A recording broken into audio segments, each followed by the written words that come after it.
ഞാനിന്ന് വന്നിരിക്കുന്നത് എഡ്യൂക്കേഷനെ കുറിച്ച് സംസാരിക്കാനാണ്. നിങ്ങൾ ജർമ്മനിയിലേക്ക് വരാൻ പ്രിപ്പയർ ചെയ്തുകൊണ്ടിരിക്കുകയാണോ?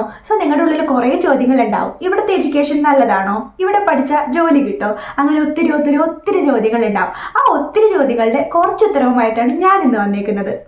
ഒരു മാസ്റ്റർ സ്റ്റുഡൻ്റ് ആയതുകൊണ്ട് മാസ്റ്റേഴ്സിനെ കുറിച്ചിട്ടാണ് ഞാൻ ഈ വീഡിയോയിൽ പറയുന്നത്. ഫസ്റ്റ് തന്നെ ക്വാളിറ്റി ഓഫ് എഡ്യൂക്കേഷൻ എനിക്ക് എക്സലൻറ്റ് എന്നുള്ളൊരു ഒറ്റ വാക്കിൽ ചുരുക്കാനേ ഉള്ളൂ. കാരണം എനിക്ക് അത്രമാത്രം ഇഷ്ടപ്പെട്ടു. നാട്ടിലെ വെച്ച് കമ്പയർ ചെയ്യണമെന്നുണ്ടെങ്കിൽ അടിപൊളിയായിട്ടുള്ളൊരു എഡ്യൂക്കേഷൻ സിസ്റ്റം തന്നെയാണ് ഇവിടെ ഉള്ളത്. ജർമ്മനിയിൽ കുറച്ച് അഡ്വാൻസ് സിസ്റ്റം ഓഫ് എഡ്യൂക്കേഷനാണ്. നമുക്ക് പ്രാക്ടിക്കലിയും തിയററ്റിക്കലിയും ഒരുപോലെ തന്നെ ഇവർ ഇമ്പോർട്ടൻസ് തരുന്നുണ്ട്. നാട്ടിൽ നിന്ന് ഓൾറെഡി മാസ്റ്റേഴ്സ് കഴിഞ്ഞ സ്റ്റുഡൻസ് പോലും എൻ്റെ ക്ലാസ്സിൽ പഠിക്കുന്നുണ്ട്. അവർ പോലും പറയുന്നുണ്ട് ഇവിടുത്തെ സിസ്റ്റം ഓഫ് എഡ്യൂക്കേഷൻ എന്ന് പറയുന്നത് കുറച്ച് അഡ്വാൻസ്ഡ് ആണെന്ന്. കാരണം നാട്ടിൽ നിന്ന് എൻറ്റയർലി ഡിഫറെൻ്റ് ആണ്. കാരണം നമ്മുടെ നാട്ടിലെ എഡ്യൂക്കേഷൻ സിസ്റ്റം കുറച്ചും കൂടി തിയറി ബേസ്ഡ് ആണ്, മെയിൻലി എക്സാം ഓറിയൻറ്റേറ്റഡ് ആണ്. പക്ഷേ ഇവിടെ അങ്ങനെ എക്സാം ഓറിയൻറ്റേറ്റഡ് മാത്രമല്ല, എന്തെങ്കിലും നമ്മൾ പാഠം പഠിക്കുക അങ്ങനെയുള്ളൊരു കാര്യമല്ല. ഇവിടെ നമ്മളത് മനസ്സിലാക്കി പഠിക്കുന്നുണ്ടോ, അത് നമുക്ക് പ്രാക്ടിക്കലി യൂസ് ചെയ്യാൻ പറ്റുന്നുണ്ടോ എന്നാണ് ഇവിടുത്തെ എഡ്യൂക്കേഷൻ സിസ്റ്റം നോക്കുന്നത്. നാട്ടിലായിട്ട് പൊതുവായിട്ട് നമ്മളോട് ആൾക്കാർ ചോദിക്കുന്നതാണ് എന്തിനാണ് പഠിക്കുന്നതെന്ന്. അപ്പം നമ്മൾ കോഴ്സ് പറയും. കോഴ്സ് പറഞ്ഞു കഴിഞ്ഞിട്ട് ചോദിക്കും അത് പഠിച്ചു കഴിഞ്ഞാൽ എന്താ ഉപകാരം എന്ന് ചോദിക്കും. അപ്പം എനിക്ക് മറുപടി ഉണ്ടാവത്തില്ല. പക്ഷെ നാട്ടിലിരുന്നപ്പോൾ എനിക്ക് ആ മറുപടി ഉണ്ടായിരുന്നില്ലെങ്കിലും ഇപ്പം എനിക്ക് ആ മറുപടി നല്ലതുപോലെ ഉണ്ട്. കാരണം ഞാൻ സുവോളജിയാണ് പഠിക്കുന്നത്. അതിൻ്റെ ഉപകാരം എന്താണെന്ന് എനിക്കിപ്പോൾ നല്ലതുപോലെ അറിയാം. അതെനിക്ക് ഇവിടുത്തെ സിസ്റ്റം ഓഫ് എഡ്യൂക്കേഷനിൽ നിന്ന് കിട്ടിയ അറിവാണ് ശരിക്കും പറഞ്ഞാൽ.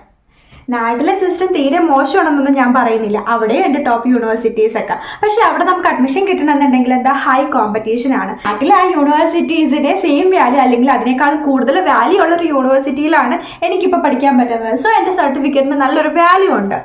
നല്ലൊരു വാല്യൂ ഉള്ള യൂണിവേഴ്സിറ്റി ആയതുകൊണ്ട് തന്നെ നമുക്ക് എവിടെ വേണമെന്നുണ്ടെങ്കിൽ ജോലി അപ്ലൈയും ചെയ്യാം.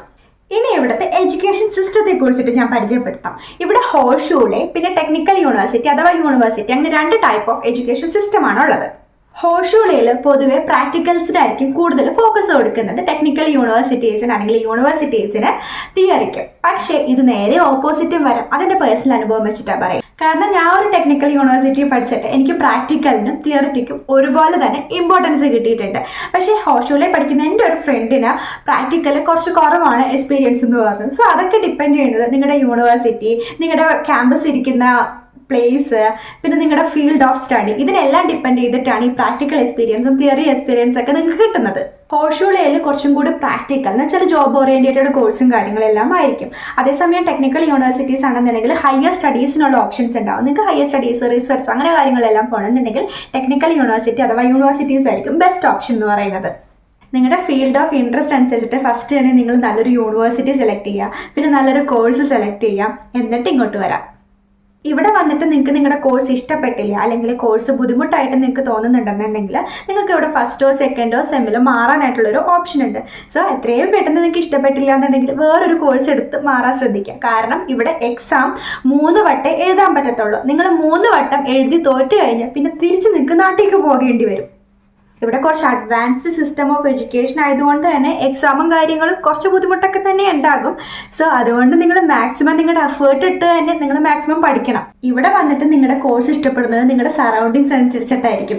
നിങ്ങൾക്ക് നല്ല യൂണിവേഴ്സിറ്റി ആണോ, നല്ല കോഴ്സ് ആണോ, നല്ല പ്രൊഫസേഴ്സ് ആണോ, അണ്ടർസ്റ്റാൻഡിങ് ആണോ എല്ലാവരും, അങ്ങനെയൊക്കെ. ഇനി എൻ്റെ പേഴ്സണൽ എക്സ്പീരിയൻസ് പറയുകയാണെന്നുണ്ടെങ്കിൽ ഫസ്റ്റ് സെം എനിക്ക് എൻ്റെ കോഴ്സ് ഇഷ്ടമൊന്നും ആയിരുന്നില്ല. പക്ഷേ സെക്കൻഡ് സെം മുതൽ ഞാൻ എൻ്റെ കോഴ്സ് ഇഷ്ടപ്പെട്ട് തുടങ്ങിയെന്ന് മാത്രമല്ല, ഇത് എനിക്ക് കിട്ടിയ ഏറ്റവും ബെസ്റ്റ് കോഴ്സ് ആണെന്ന് വരെ എനിക്ക് തോന്നി തുടങ്ങി. അതിന് കാരണം എനിക്ക് ഇഷ്ടപ്പെട്ട ആ ഫോക്കസ് ഏരിയ ഞാൻ സെലക്ട് ചെയ്തു. പിന്നെ ഇവിടുത്തെ പ്രൊഫസേഴ്സ് ആണെന്നുണ്ടെങ്കിൽ നല്ലൊരു സപ്പോർട്ടീവ് ആണ്. പിന്നെ ഇവിടുത്തെ പ്രാക്ടിക്കൽ ആണെന്നുണ്ടെങ്കിൽ ഗ്രൂപ്പൊന്നും ആയിട്ടല്ല, ഗ്രൂപ്പായിട്ടാണെന്നുണ്ടെങ്കിൽ കൂടിയിട്ട് നമുക്ക് ഇൻഡിവിജ്വൽ ആയിട്ടൊരു അറ്റൻഷനും കിട്ടും. ഇൻഡിവിജ്വൽ ആയിട്ട് നമ്മളെ കൊണ്ട് എല്ലാ കാര്യങ്ങളും ചെയ്യിക്കും.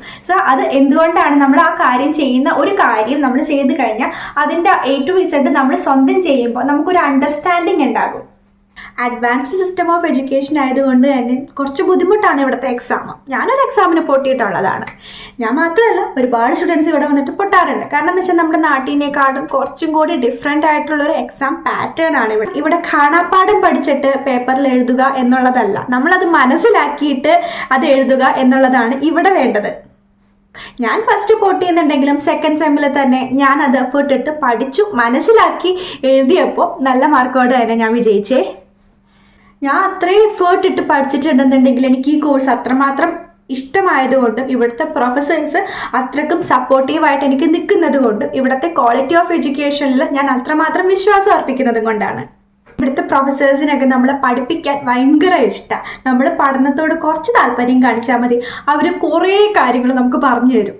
പിന്നെ ഇവിടെ ഇന്റേൺഷിപ്പ്, പെയ്ഡ് ഇന്റേൺഷിപ്പും അൺപെയ്ഡ് ഇന്റേൺഷിപ്പും ഇവിടെയുണ്ട്. നിങ്ങൾക്ക് അൺപെയ്ഡ് ആയി കഴിഞ്ഞാൽ മാക്സിമം നിങ്ങൾ ഇന്റേൺഷിപ്പ് ചെയ്യാൻ നോക്കാം.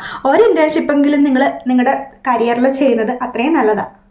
പെയ്ഡ് ഇന്റേൺഷിപ്പ് നിങ്ങൾക്ക് കിട്ടണമെന്നുണ്ടെങ്കിൽ നിങ്ങൾ സൈറ്റിൽ പോകണം. ലിങ്ക്ഡിൻ, ഇൻഡീഡ് പോലെയുള്ള സൈറ്റിൽ കയറിയിട്ട് അപ്ലൈ ചെയ്യണം. അതല്ല അൺപെയ്ഡ് ഇന്റേൺഷിപ്പ് ആണ് എന്നുണ്ടെങ്കിൽ നിങ്ങൾ പ്രൊഫസേഴ്സിനോട് ചോദിച്ചു കഴിഞ്ഞാൽ അവർ പ്രൊവൈഡ് ചെയ്യുന്നതാണ്. പ്രൊഫസേഴ്സിന് പ്രൊജക്റ്റിന് ഫണ്ടിങ് ഉണ്ടെന്നുണ്ടെങ്കിൽ അവർ പെയ്ഡ് ആയിട്ടുള്ള ഇന്റേൺഷിപ്പ് പ്രൊവൈഡ് ചെയ്യും. പക്ഷേ ഫണ്ടിങ് ഇല്ല എന്നുണ്ടെങ്കിൽ അൺപെയ്ഡ് ഇന്റേൺഷിപ്പ് ആയിരിക്കും പ്രൊവൈഡ് ചെയ്യുന്നത്. പക്ഷേ അൺപെയ്ഡ് ഇന്റേൺഷിപ്പ് ആയാലും നിങ്ങൾ ചെയ്യണം എന്നേ ഞാൻ റെക്കമെൻഡ് ചെയ്യത്തുള്ളൂ. കാരണം നിങ്ങളുടെ ഒരു CV-യിൽ അറ്റ്ലീസ്റ്റ് ഒരു 1 ഇന്റേൺഷിപ്പ് എങ്കിലും ഉള്ളത് നല്ലതാണ് നിങ്ങളുടെ കരിയറിൽ. പിന്നെ പഠിച്ചു കഴിഞ്ഞാൽ ജോലി കിട്ടണമെന്നുണ്ടെങ്കിൽ ജർമ്മൻ ലാംഗ്വേജ് നിർബന്ധമാണ്. പിന്നെ പഠിക്കുന്ന ഫീൽഡിൽ നമുക്ക് എക്സ്പീരിയൻസ് ഉണ്ടോ എന്നും കൂടി അവർ നോക്കും. സോ അതിന് വേണ്ടിയിട്ടാണ് ഞാൻ അൺപെയ്ഡ് ഇന്റേൺഷിപ്പ് ആയാലും നിങ്ങളോട് ചെയ്യാൻ പറയുന്നത്. സോ നിങ്ങളുടെ മാസ്റ്റേഴ്സ് കഴിഞ്ഞാൽ നിങ്ങൾ സ്വന്തമായിട്ട് തന്നെ ജോലി അന്വേഷിച്ച് കണ്ടെത്തണം. പക്ഷേ ജോലി നിങ്ങൾക്ക് ജർമ്മനിയിൽ മാത്രമല്ല, യൂറോപ്യൻ രാജ്യങ്ങളിൽ പലയിടത്തും നിങ്ങൾക്ക് ജോലിക്ക് അപ്ലൈ ചെയ്യാൻ പറ്റും. പിന്നെ നിങ്ങളുടെ കോഴ്സ് ഇംഗ്ലീഷ് തോട്ടാണ്, പിന്നെ നിങ്ങൾ നല്ലൊരു യൂണിവേഴ്സിറ്റിയിലാണ് പഠിക്കണമെന്നുണ്ടെങ്കിൽ നിങ്ങളുടെ മാസ്റ്റേഴ്സിന് നല്ലൊരു വാല്യൂ തന്നെയുണ്ട്. സോ അതുകൊണ്ട് തന്നെ നിങ്ങൾ ഇവിടുന്ന് പഠിച്ചിറങ്ങിക്കഴിഞ്ഞാൽ ഒരിക്കലും റിഗ്രറ്റ് ചെയ്യത്തില്ല. സോ ഇതെൻ്റെ പേഴ്സണൽ അനുഭവം വെച്ചിട്ടാണ് ഞാൻ പറഞ്ഞത്. പലവർക്കും പല എക്സ്പീരിയൻസ് ആയിരിക്കാം, കാരണം പല യൂണിവേഴ്സിറ്റീസാണ്, പല പ്രൊഫസേഴ്സാണ്. സോ അതെല്ലാം നമ്മുടെ ചുറ്റും ഇരിക്കുന്ന ഫാക്ടേഴ്സിനെ ഡിപ്പെൻഡ് ചെയ്തിട്ടായിരിക്കും ഇരിക്കുന്നത്. സോ ഇന്നത്തെ വീഡിയോ ഇത്രേ ഉള്ളൂ. സോ നിങ്ങൾക്ക് വീഡിയോ ഇഷ്ടപ്പെട്ടിട്ടുണ്ടെങ്കിൽ നിങ്ങൾ ലൈക്കും ഷെയറും സബ്സ്ക്രൈബ് ചെയ്യാനും മറക്കരുത്. സോ എല്ലാവർക്കും ബൈ.